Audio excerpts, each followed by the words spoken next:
What up, YouTube? Welcome back to Casual Commander. Today I'm coming at you with my Xyris the Writhing Storm Commander deck. I've had this deck for, I think, about 2 years. It was one of the two and a half, maybe three. I don't know at this point. Uh, it was the 10th deck that I ever made. I always remember it as number 10. Now it was one of the first decks that when I got back in, I rebuilt it. I'm very happy with this deck. This deck, I think it works quite well. So this deck, the way I would describe it, and I'm sure anyone that has this commander understands this deck does not have a drawing problem. It's one of the first decks I've ever made that I'm like, I can deck myself out so easily. I could draw my whole deck. If you wanted to play this super competitive, you could run a Laboratory Maniac in this deck, no problem. I don't want to win that way, but you definitely could. Anyone that doesn't know, he's a 5 mana Snake Leviathan, which I think that combo is cool. Flying 3/5. Whenever an opponent draws a card except the first one they draw in each of their draw steps, you make a 1/1 snake. And then whenever it deals combat damage to a player, you and that player each draw that many cards. So easy for you to draw cards, but you're wanting your opponent to draw cards. And it's really nice, the payoff. And, a lot of times my opponents will complain, my buddies, they'll be like, man, that deck's just like too good. A lot of times they think this is my best deck, and they might be right. I'm not sure. But it's definitely up there. It's in some good colors. It's easy to do a lot of stuff. Yeah. So let's get to the deck profile. So that's him. Same concept, guys. 13 islands, 13 forests, 13 mountains. We do run more green pips than anything else. The mountains and the islands, I think we're pretty split on. I think it's, I don't know, a decent amount. It's like 24 pips a piece, something like that. So I feel like actually for most of my decks, out of all my decks, this is the one that I would say is fairly split with the color pips. I mean, yes, there is more green than anything else, but not by a crazy amount. Okay, let's get to the creatures first. So, like I always do, the low CMC first. So, Bramble Snap. Cool card I found not too long ago. 2 mana, 1/1 with trample. You can tap an untapped creature you control. Bramble Snap gets +1/+1 until end turn. Why do I like this card? Well, because we make a lot of snakes, and sometimes those snakes don't have haste. So when those snakes come in, I can beef this guy up. Or if my opponents are drawing cards before they get into combat, the snakes that I have that can come in, basically, a lot of times your opponent might want to be like, oh, well, like this has trample, so I'll just, go over and I'll take some of your snakes out or whatever. I can tap my snakes and boost Bramble Snap up, but the main thing is on my turn, if my snakes come in, if I don't want to risk losing them, I can just tap them down, give this guy trample, and then be good to go. So I really like him as a 2 mana card. I think he's great. So the most recent addition is a card I should have been playing earlier. Tetsuko Umezawa Fugitive. It's a 1/3 legendary human rogue. Creatures you control power or toughness 1 or less can't be blocked. All right, why is that great? Obviously because we make 1/1 snakes. And I'll be honest, most of the time because of the way the deck synergizes, you don't want to risk attacking with your snakes and having a few of them die, or blocking with your snakes and having a few of them die, unless, you only want to block with your snakes if you have no other choice, like you're going to die if you don't, or vice versa. You only want to attack with your snakes if you're like, if I don't get this damage in, that person's going to end up beating me. Aside from that, you don't want to just sack them willy-nilly. They're important to the strategy to have a bunch of them, and I'll show you why. But that card makes it so we can just swing on through and not worry about them getting blocked. The last 2-drop, Woodland Champion. Whenever one or more tokens under the battlefield of your control, put that many +1/+1s on Woodland Champion. This thing's going to get beefy pretty easily. It's a 2/2. Okay, 3 drops. Azusa Lost But Seeking. Why do we play this? Well, Azusa is a great card in general, but in this deck, because of Xyris' effect to when we do combat damage with it, we get to draw that many cards.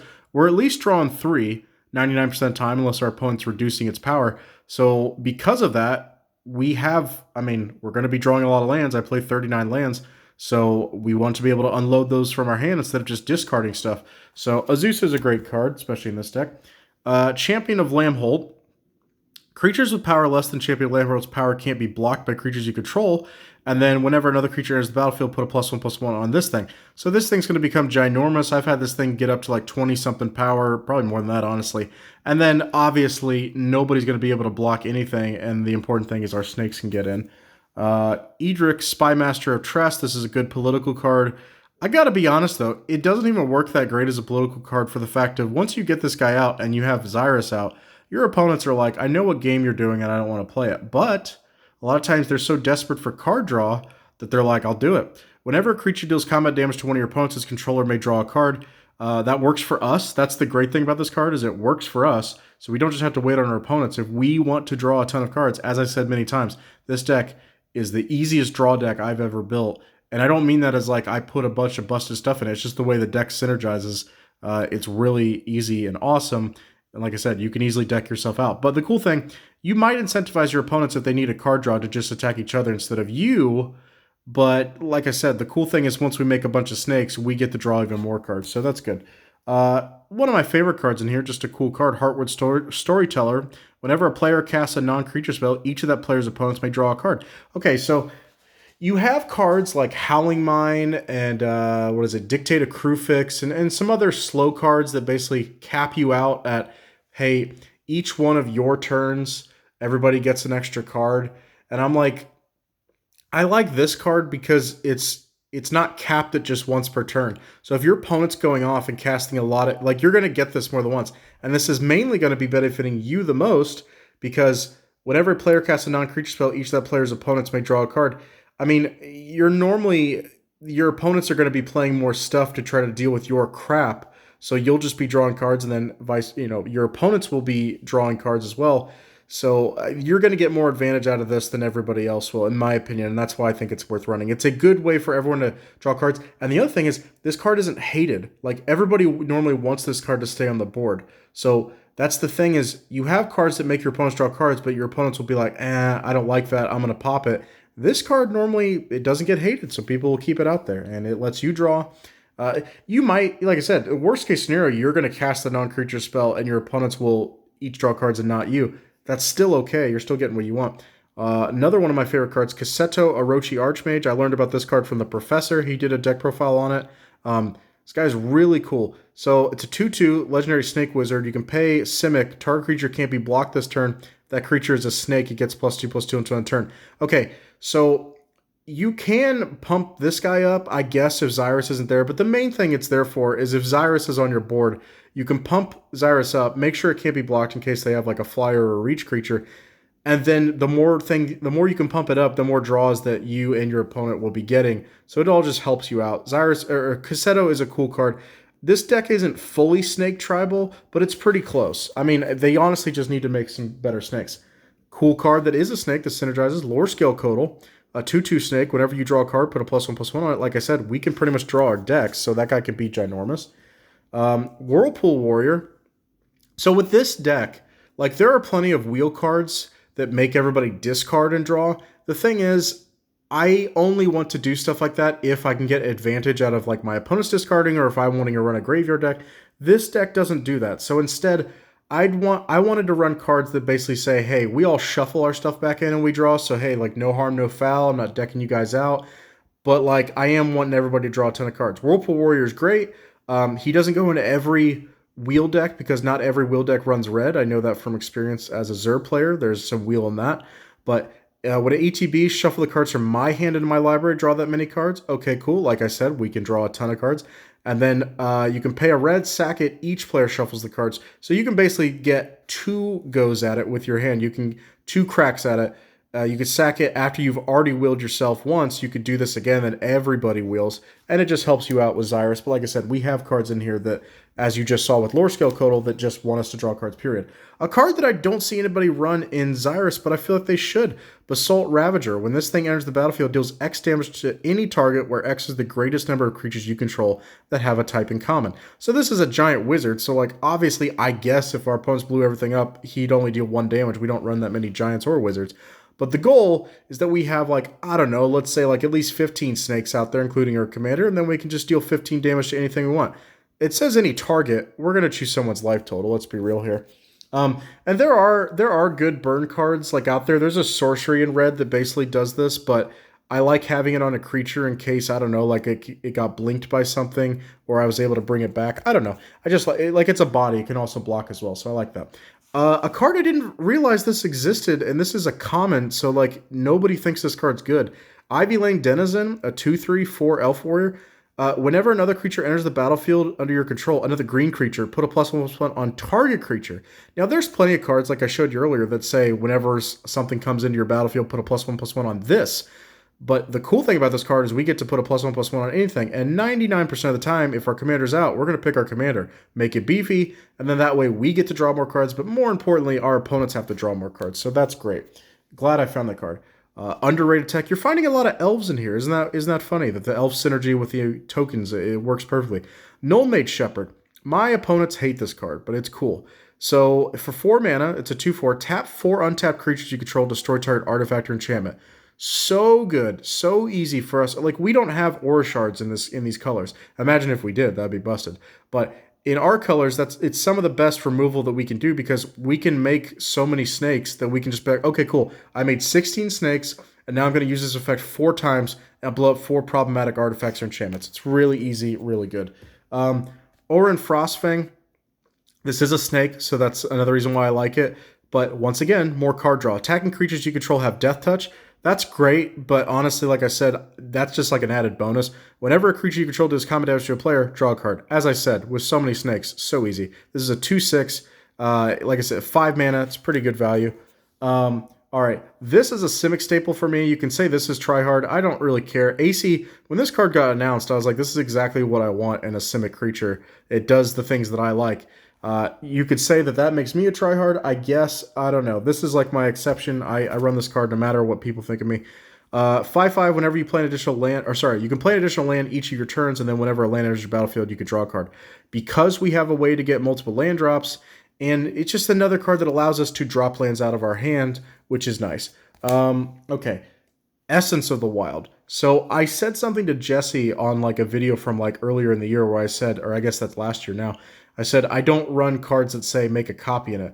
I found out this is the only exception. So this card says make a copy, but basically what it's saying is that every creature that enters your battlefield is basically a 6/6 Essence of the Wild. It's not, my point of this is not to be like I make copies and then these all do effects and then these will stack or whatever.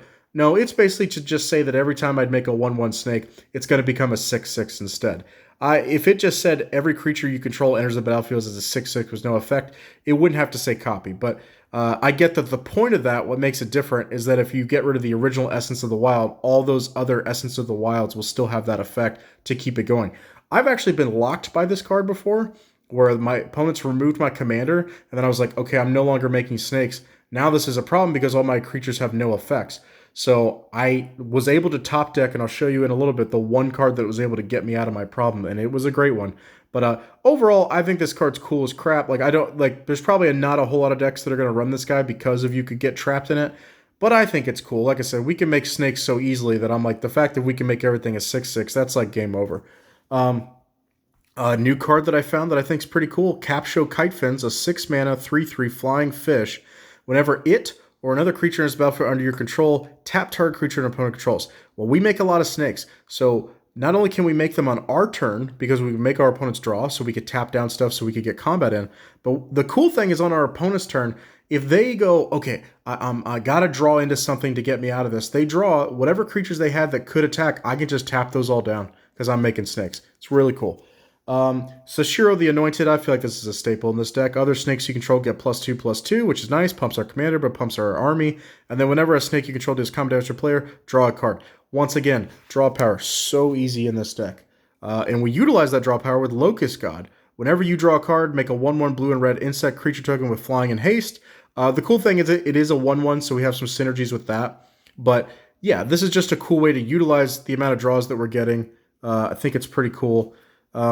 Yeah, Locust God. I don't run this guy in everything, but honestly, he's a great card. And out of all the gods that they made, he's probably my favorite.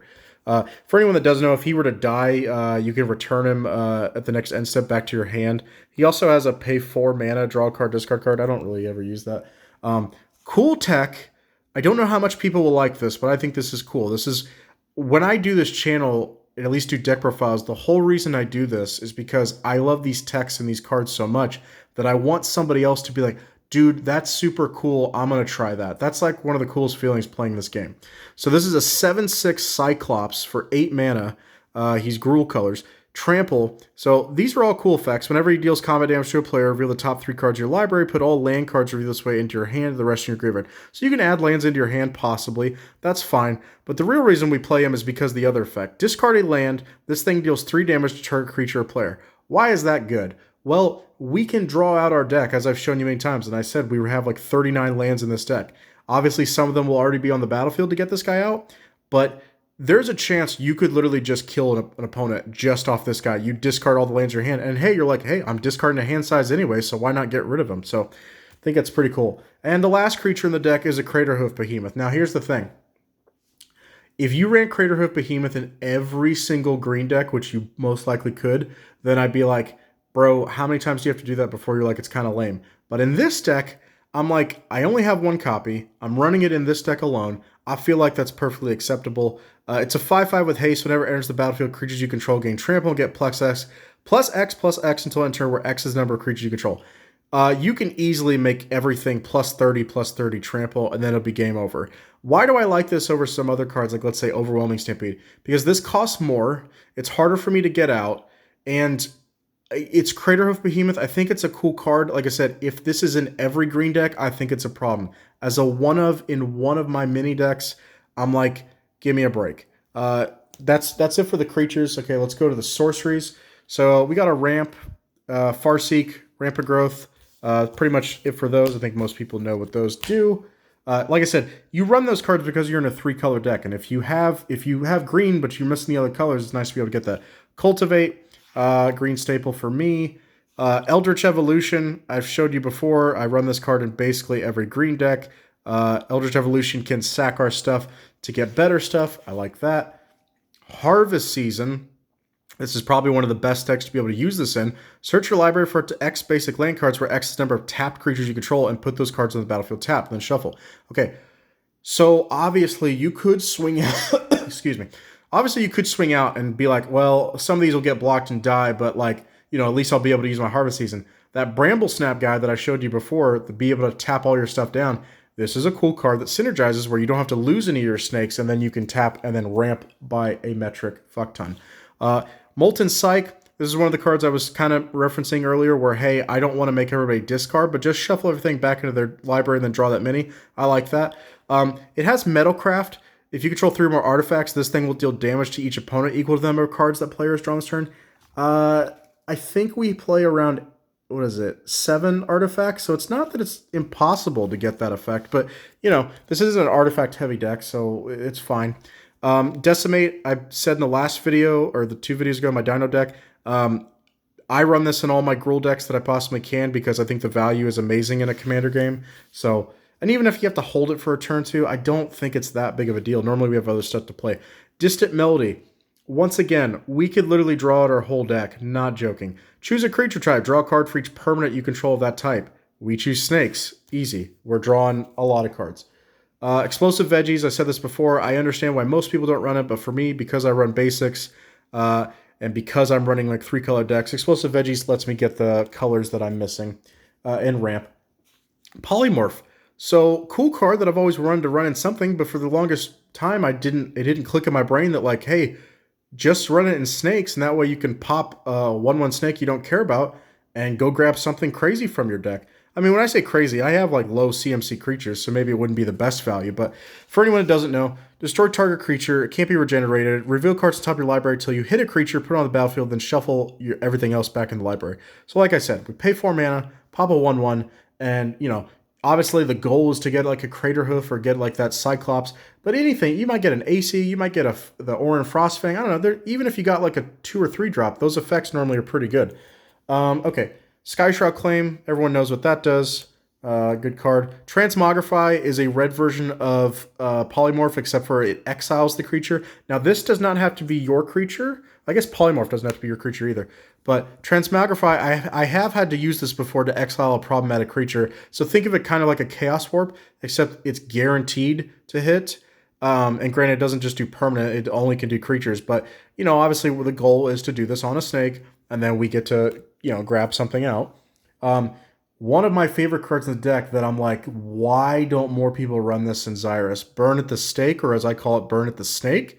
The 3 red pips, not hard to do, especially in this deck. We can search and get red easily. So as an additional cost to cast Burn at the Stake, tap any number of untapped creatures you control.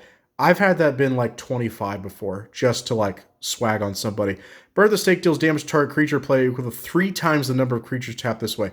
I'm not joking. I've done like 90 damage before. Not that that was even necessary, but it was all overkill. And as Liam Neeson said in A-Team, overkill is underrated. Okay, time reversal. A wheel card that, once again, does not make people discard.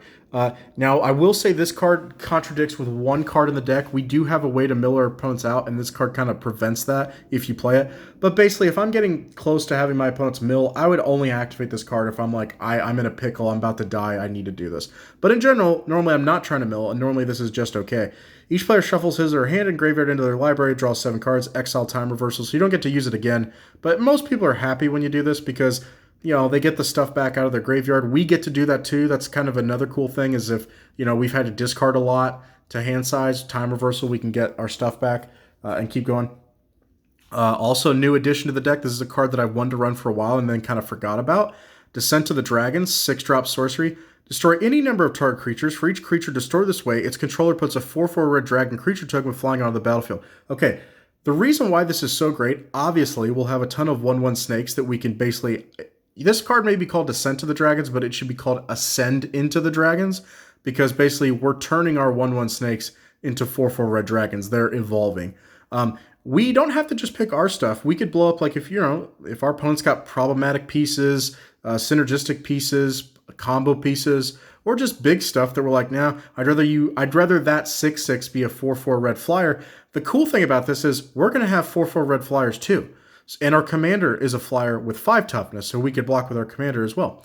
But no, this card is actually pretty good in my opinion. I haven't really got a chance to use it, but I have no doubt that that card's going to be helpful. Because as I said, even if my opponent's got a board and I have nothing, I could possibly save the board by being like, okay, that combo piece that was about to go off with that creature, I can turn that into a just generic 4/4 dragon. Here's the card that saved my ass when I was talking about Essence of the Wild. Mass Polymorph. Not joking, I got myself into a pickle. I was about to die. I couldn't play any creatures because they wouldn't do anything. That just becomes 6/6 with nothing. And I didn't have enough damage on board because I had lost my ability to make snakes. I drew a Mass Polymorph and it saved me. And then from then on, I'm like, I'm not taking this card out. I'm keeping this in. Because at the time, it was just a filler card. So it says, for 6 mana, exile all creatures you control, then reveal cards on the top of your library until you reveal that many creature cards.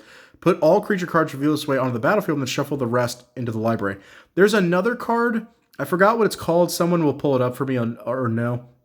I think it costs 5 mana and it's in blue. And it basically does this as well. But the only difference is you don't get the creatures back until the end step. And I'm like, well, damn, Mass Polymorph is actually pretty good because I can exile everything now and then get it out. So the whole point of this, yes, we'd like to keep our snakes. And we only run, I think it's like 20-something creatures in the deck.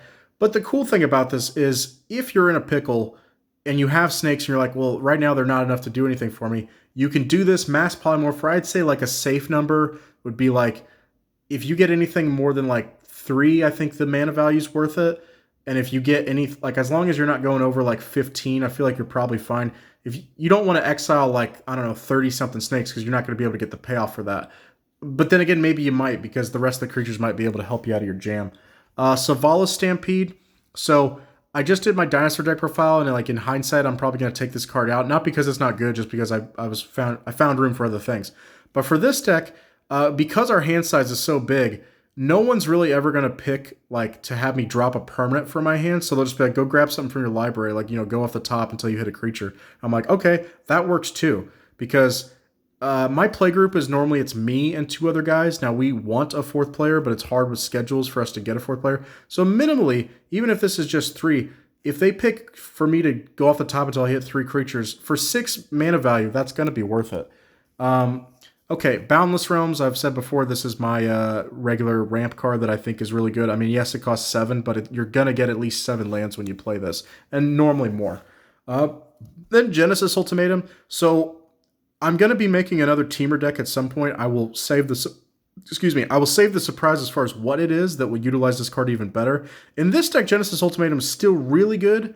It's just not as good because we do run, you know, you just saw the stack of sorceries. It's a pretty hefty amount. I think it's around like 18 or 19. So there's a chance that you're not always going to get permanents. But anyway, pay 7. Look at the top 5 cards of your library. Put any number of permanents from among them onto the battlefield. That includes lands, so you can put them in untapped. And the rest of the cards go into your hand, and then you exile Genesis Ultimatum. like I said, for me, it's the mana value. If I can get at least 7 mana of cards cheated out, then I win. If I can get 4 lands cheated out untapped, I win. And I don't mean I win the game. I just mean like I win as far as like that card was worth it. Okay, next for enchantments, we're at 25 minutes. I'll try to bang these out. Impact Tremors, great for our deck. Creature enters the battlefield under our control, deal damage to each opponent. This is a kill card that people want to get rid of immediately. Fervor. Gives our stuff haste. I didn't used to run Fervor in most of my red decks, and then realizing now I'm like, I really probably should, because that's one of the things, like, sometimes you're low on red cards in your deck. I'm like, what could I run in here that synergizes? And it's like, well, honestly, a Fervor in most decks is actually going to be pretty good. Fervor number 2 fires a Yavimaya. If you can run Gruul and you want to attack, fires a Yavimaya is pretty good. A card that's worth nothing, but it's from a set that I love, and I feel like more Xyris players should be running this card. Induced Amnesia, cool artwork. Whenever it enters the battlefield, target player exiles all cards from his or her hand face down, then draws that many. So because we can make our opponents draw and have, like, I don't know, 15, 20 cards in their hand, I'm not even joking about that, you can do an Induced Amnesia after you've done combat with Xyris and be like, cool, I'm going to draw, you're going to draw some more, and I'm going to make some more snakes. And they're going to be pissed because they'll be like, crap, all those cards are now gone. You could deck someone out with this, not joking. When this card's put into the grave from the battlefield, return the exiled cards to their owner's hands. Okay, so even if they get all those cards back, they're going to have to discard at some point, so it's whatever. You can also do this on yourself. I've had to do that once to try to get myself out of a jam. I needed new cards in my hand, so I kind of wheeled myself, exiled these, drew that many cards, and then the card never got popped, and it's fine. Like I said, I didn't really care about the cards that got exiled. I generally don't like exiling my cards, but occasionally you're going to have to. This is our mill card, Psychic Corrosion. Psychic Corrosion is one of my favorite blue cards. I love milling people. You know, you could run a heavier mill package in this deck. I think for me, it's this, and one of the card is how I mill people. But whenever you draw a card, each opponent puts the top 2 cards of the library in the graveyard. As I've said, and as you've seen, we have so many ways of drawing cards. This is not hard to pull off. Nature's Will. So this is a green card that could go in just about any green deck that's going to do combat damage. Whenever one or more creatures you control deal combat damage to a player, basically, it's like a sort of Feast of Famine, except it also taps all the lands your opponents control. Does that matter that much? Not really. I mean, I guess if they were leaving mana up for, like, let's say the next person in the turn order and not you, I guess that would kind of suck. But aside from that, that part's not really all that important. The main thing is we get to untap all our lands. Like I said, you could run this in just about any green deck, and maybe I should, but this card's like $20, and I felt it was the best in this deck because multiple reasons. One, we draw so many cards, so we have a lot of cards to play. But secondly, Xyris, we are going to try to do combat damage, and when we do, we're automatically drawing cards off his effects. So I'm like, it would be nice to be able to have another chance of playing the cards that I just drew and not having to discard everything all the time. I know this card's super expensive right now. It's $50. Wizards, you do need to reprint Parallel Lives. By the way, if anyone doesn't know, you get to make twice the amount of tokens that you would normally make. They do need to reprint. This is like $50. But this is a staple. This is a card I couldn't pass down for this deck because it's the only thing. I take it back. They came out with like some Simic legendary creature that can double up for these colors, but I don't want to run him. Kindred Discovery. So this card was expensive before, then they reprinted it this last year. So when it enters the battlefield, choose a creature type. We're going to choose snakes. Whenever they attack or enter the battlefield, we get to draw a card. As I've said 1,000 times, you can draw so many cards in this deck, it's not even funny. One of the best cards in this deck, Forced Fruition. Whenever an opponent plays a spell, that player draws 7 cards. If you're running Xyris and you don't run this card, that is a mistake. Sunbird's Invocation, as I've said, I play red, and I play high CMC stuff, and I don't give a crap what anyone says. I love Sunbird's Invocation, gonna run it and everything I can. All right, let's, like I said, try to wrap this up real quick. Artifacts. Altar of the Brood. This is our other mill card. Whenever another permanent enters the battlefield under your control, each opponent puts the top card of their library into the graveyard. We can easily, as I've said many times, put out 20 snakes a turn, depending on how many cards we're getting people to draw. So that's 20 cards that, like, not only are they having to draw that many, but they're also having to mill that many. So we can deck people out really easy. Also, for the flavor, it has a snake in there in the artwork. So, yeah, great. Stoneforge Masterwork. This is a Xyris staple in my opinion. So for 1 mana, you get to play it, and then cost 2 to equip. Equip creature gets +1/+1 for each other creature you control that shares a creature type with it. This is mainly for Xyris, but you can do this for like Cassetto and make him unblockable. You could do this for lower scale Codal. But mainly it's for Xyris to pump him up, make him gigantic, and then make everybody draw that many more cards. Emerald Medallion. Ruby Medallion, Sapphire Medallion. I love the medallions. Like I said, if my commander has generic mana that can be reduced, I want to run those. Junkiel Bell, a card I found not too long ago that I didn't know existed, and I feel like nobody else knows that it exists. So for 4 mana, at the beginning of your upkeep, you may have target creature you control get +X until end of turn, where X is the number of creatures you control. If you do, sack that creature at the end of the turn. So here's the deal. I'd love to pick Xyris, but I could pick anything. I could pick any one of my creatures and be like, cool, they're going to be super pumped. I can pick one of my snake tokens and just make one crazy big, and if my opponent doesn't have a blocker, then they're screwed. But you have to sack the creature at the end of the turn. With the buff that we can get from this, I feel like it's worth it. I get what you don't want to sack, but I feel like it's worth it. I like that I don't have to. So if I'm in a position where I'm like, it won't matter, I don't have that many snakes, whatever, I'm not forced to. But I think this is a cool finisher card and a good way to get Xyris pumped up. Lastly, we got Teferi's Puzzle Box. This allows every player during their draw step, they draw that card for the turn, and then they put all the cards from their hand at the bottom of the library and draw that many. Teferi's Puzzle Box helps us draw cards, but mainly it helps our opponents draw. Okay, lastly, we have 3 instants. Might of the Masses, this is a card I threw in originally as a filler and then realized, damn, this is actually really good, I should keep it. Target creature gets +1/+1 until end turn for each creature you control.